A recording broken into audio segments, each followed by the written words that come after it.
نهرين وحضارة وخارطة وتاريخ، شلون ما أحبك وأنت العراق. حياكم الله يا مشاهدين قناة التاسعة وحلقة جديدة من برنامج ضيف التاسعة.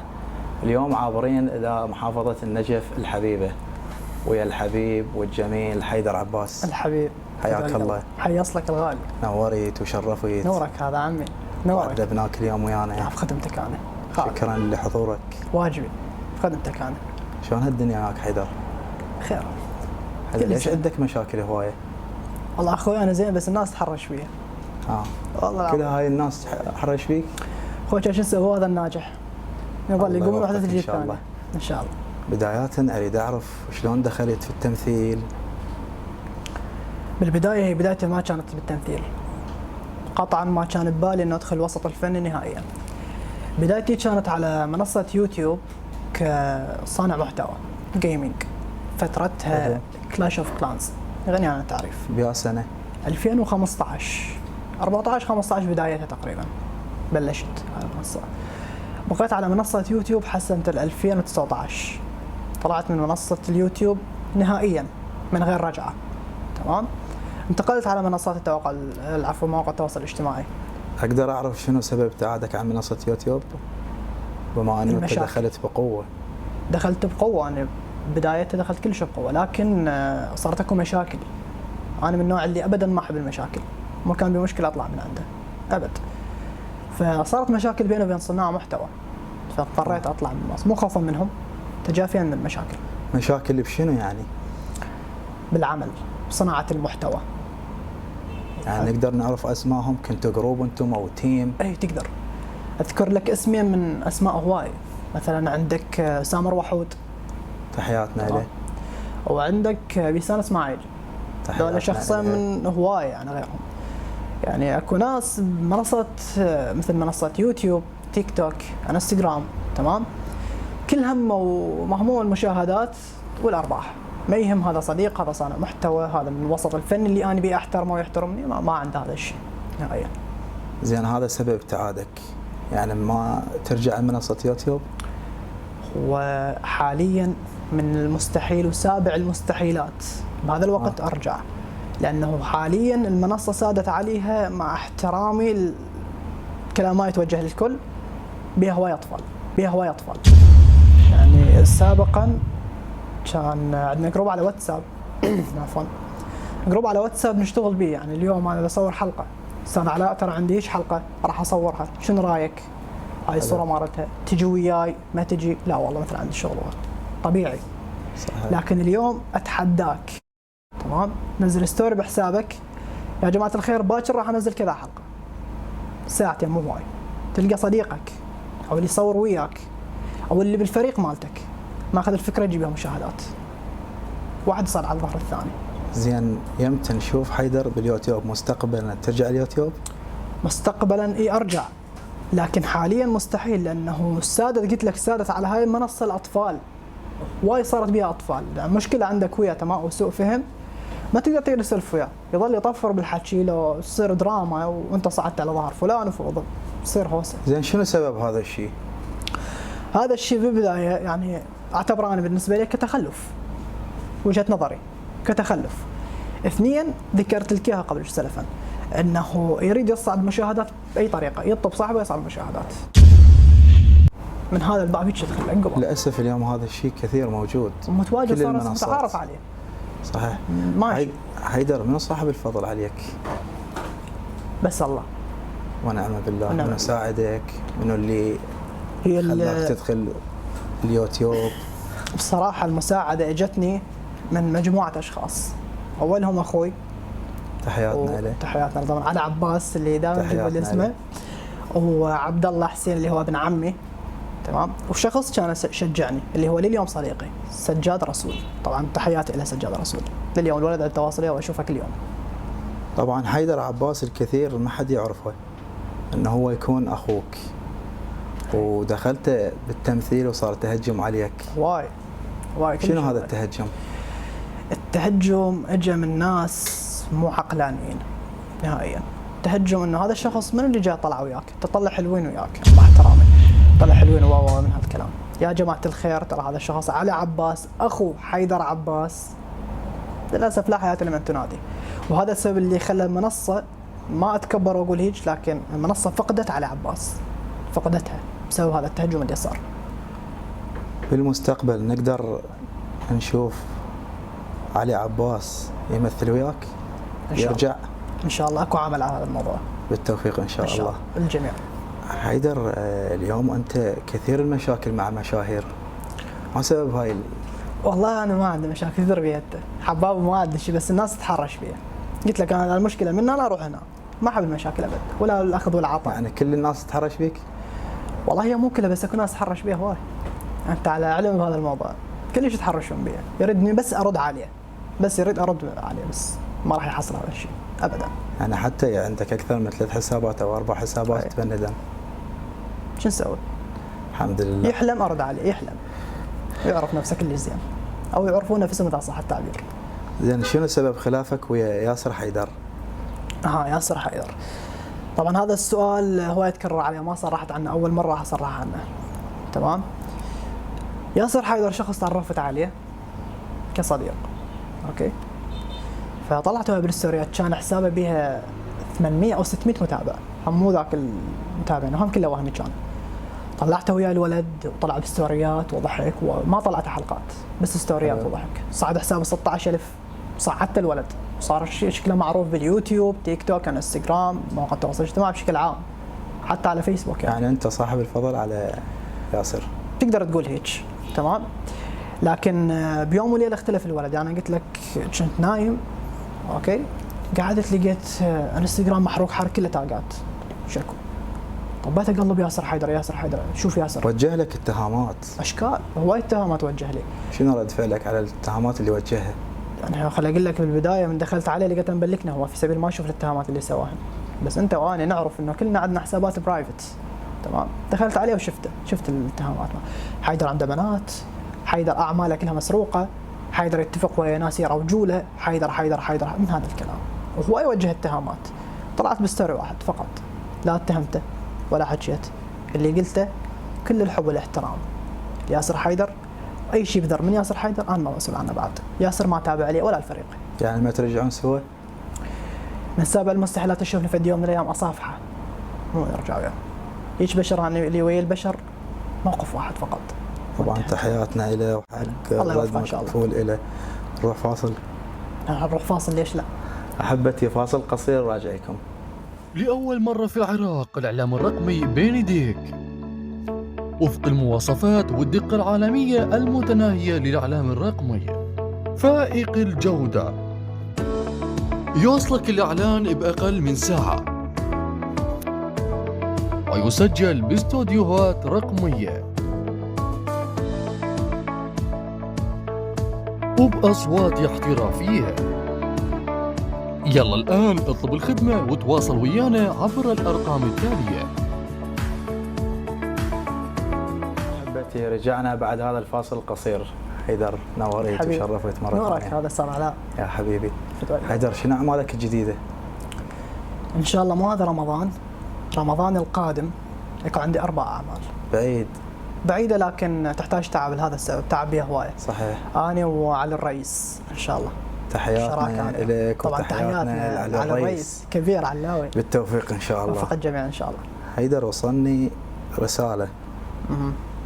وهاي الرسالة بها مثل؟ هناك مثل روسي يقول: القرش لم يغرق فلن يتعلم السباحة. وصلتني من صديقه، وأمانة توصل لحيدر. الأمانة وصلت الأمانة. من هاي الصديقة؟ شنو هذا المثل؟ كان يريد يوصل رسالة ووصلت، بس ما عندك أي تعليق؟ لا تعليق. حياك الله. وصلتني رسالة هم ثانية، اللي هي إنه أكو كانت علاقة ويا بنية، أنت وبنية كانت عندكم علاقة سابقة. تمام. وبعد ما تعلقت بيك أنت تركتها. طبعا هذا الكلام هواية كثران، مو بالفترة الأخيرة، سابقا. هسه حاليا أنا تخلصت من هذا الكلام، تخلصت من عنده أكثر من مرة. صرحت أكو مجموعة بنات يطلعن يابا هذا حيدر عباس حبيبي، يعني ما أقول أنا ومشهور وكذا، لكن هن بهاي الصورة يستخدمونها. يعني اذكر موقف من المواقف، واحده من البنات اللي التقيت بيها بمول بكربلاء، تمام، صورت وياها صوره، صدمت ورا شهرين صورتها منتشره بمواقع التواصل الاجتماعي، وهاي تدعي انه هي زوجتي، زوجة حيدر عباس. يعني انت ما حابها؟ ما اعرفها، بنيه جتي انا متابعتك حياك الله، اخذ الصوره وانتهت راحت. فهذا الموضوع هوايه بهاي الفتره قاعد يمشي، انه هاي حبيبته، هاي ما اعرف ايش، هذا والموضوع ابد ما له صحه. يعني ماكو صحه لهذا الموضوع نهائيا ما له صحه. يوم عندك فانزات كثيره الحمد لله. ومن عديت الحلقه وصلتني هواي اسئله. حيدر انت مرتبط؟ هو بصراحه هو هذا يجينا السؤال اني، ولاول مره راح اصرح به. مرتبط داخل علاقه. يعني من المشاهير خارج المشاهير؟ لا مو من المشاهير نهائيا، شخص عادي او بنيه عاديه اذا صح التعبير. رساله تقدمها لفانزاتك، المعجبات. شلون؟ رساله تقدمها لفانزاتك وللمعجبات اللي منتظر انه حيدر ما مرتبط او ما متزوج. طبعا هاي بعد سنه الحياه، تمام. طبعا الفانز او المعجبات، تمام، مسويت له بصراحه هواي شغل، كل الحب والاحترام الهن، وللفانز الولد كذلك الحب والاحترام لهم. لولا هم طبعا ما صار حيدر عباس لهي المرحله، لولا الله وهم طبعا. فهم لهم فضل الي بهيك موضوع. فمن ناحيه الارتباط وكذا للاسف فاتكم القطار، انتظر على الوجبه الجايه. بالتوفيق ان شاء الله. وفق. يعني نقدر نقول مشروع زواج قريب. مشروع الزواج شويه بعيد، شويه، لانه اكو عندي اعمال لازم اكملهن. حيدر تقدر تتطرق عن الدراسه اللي جاي تدرسها وما حد يعرف عنها؟ اريد انا اعرف اليوم البرنامج توضح. صراحة أنا مخلي حياتي الشخصية بعيدة كلش عن مواقع التواصل الاجتماعي في سبيل أخذ راحتي أكثر. يعني الكثير بيهم ما يعرفون إنه أنت طالب. إيه لليوم ما صرحت شنو دراستي. قبل لا نروح لفقرة الصور والفيديوهات، أي. عندي فيديو أشوفك إياه. مشكلة. إذا تحب نعرضه وإذا ما تحب أشوف. أنت إلك الرأي.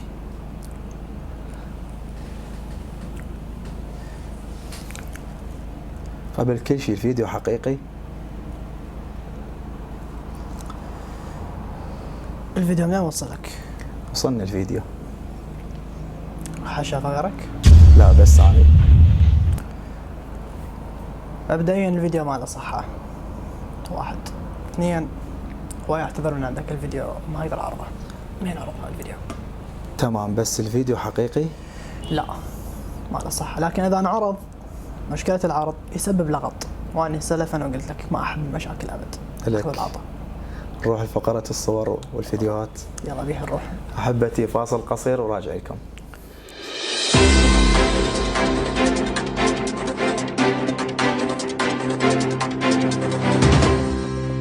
تعلن الوكالة الإخبارية الحرة للتسويق الإعلامي عن فتح الدورة التسويقية الرقمية. مضمون الدورة: مفاهيم التدريب على الإعلان الميداني، التسويق عبر منصات التواصل الاجتماعي، احترافية الاستهداف التسويقي للزبائن والتجار، مناهج تطوير وحماية الرعاية الدوائية بتدرجاتها حسب الاختصاص، استراتيجية توسيع النطاق المحلي، مبادئ التصوير الاحترافي. ملاحظة: لا يتوقف قبول المتدرب على حصوله على الشهادة، وإنما من يجيد القراءة والكتابة ويتخطى مرحلة الاختبار والمقابلة. ضمان العمل والتعيين بالوكالات الإخبارية والتسويقية، ويعتمد التعيين على شرط النجاح والتمكن. ويكون مساق الدورة عبر مراحل تتوزع على 4 أشهر، بعدها يتم التعيين حسب الاختصاص. أجور الدورة 400,000 دينار. العنوان: بغداد، قرادة خارج، مقابل مطعم زرزور. مراحل حياتك السعيدة تكمن في احترافك لمهنة جديدة. رجعنا وياكم أحبتي بعد هذا الفاصل القصير ويا حيدر عباس. الحبيب حياك الله. علي حيا أصلك. نوريت وشرفيت. نور أكثر على. حيدر عندنا فقرة الصور. تمام. اعطينا الصورة الأولى. بيسان إسماعيل. أنا أدري مصادرك هواي، لكن فهمني السكرين منين وصل؟ وصلتني بالإعداد وصلني. أنت ما منطقي؟ أنا السكرين طالع من موبايلي منطقي وعدة أشخاص. لكن طرقت بموضوع بيسان شخصية نرجسية تقدر تقول. سنة هاي المحادثة بأي سنة تحديدا؟ ما اتذكر اي سنة، بس اتذكر هاي المشكلة صارت بينه وبينها ورا دخولها المليون متابع هي ومحمد جواني. تمام. بيسان بها طبعا مشكلة انه تنطب اعز اصدقائها.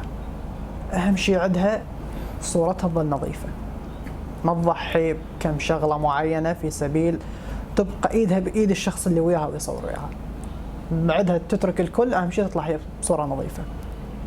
هذا السلب اللي بيسان اسمع، السبب اللي خلاني طبعا حق الرد مكفول إلها وتحياتنا إلها. حق الرد مكفول إلها بيسان اسمعي. اعطيني الصورة الثانية تتذكرها؟ قد كان عمرك بأي سنة؟ هاي سنة 2008 مكتوب على القميص 2008. هاي شفت بيها بعدنا صغير. هذا هو حيدر عباس. تحياتنا لك. اكو بعد صورة؟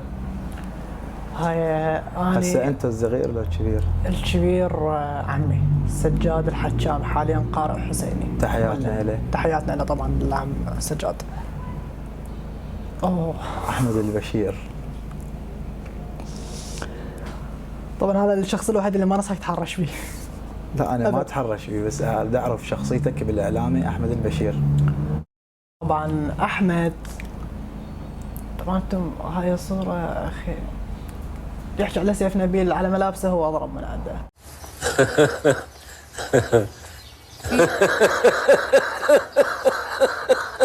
واحد اثنين. احمد كان يقدر يدخل هذا الوسط تمام، حاله من حال اي اعلامي او اي ناقد باسلوب عادي طبيعي يطلع ينتقد، لكن هو استهدف فئة الشباب بطريقة الضحك والكلام البذيء. تمام. لكن شنو رايك بالمحتوى اللي قدمه هو؟ بصراحة انا متابع له، ما اخفى عنك هذا الشيء. يقدم شغلات حلوة، معلومات، شغلات يعني فتشي.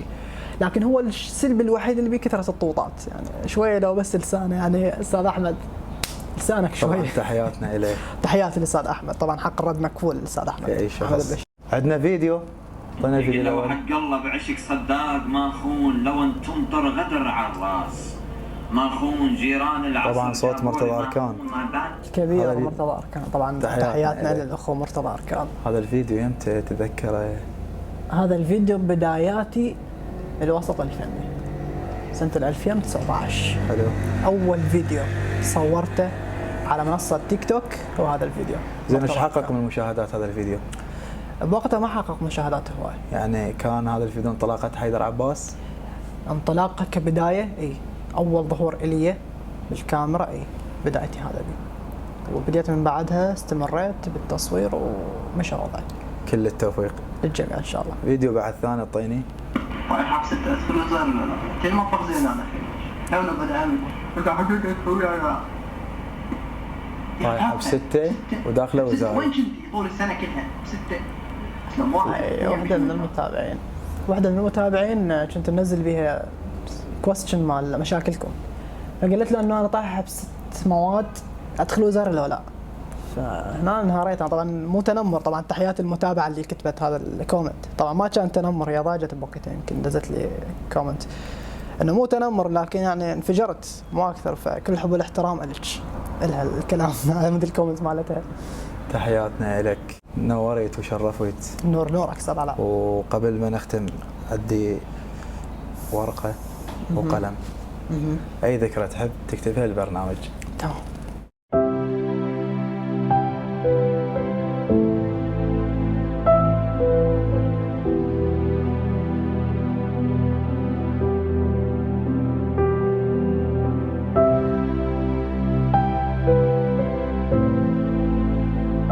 الامتحان هم تخلي اجابتك حتى ما حد ينقل عليك؟ لازم، لان هذا تعبها تعب ليالي. تفضل استاذ علاء. يا حبيبي. حبيبي نوريت وشرفت. نور نورك استاذ علاء. طبعا اليوم تعبناك. لا خدمتك انا. شلون شفت الحلقه؟ كل تعب.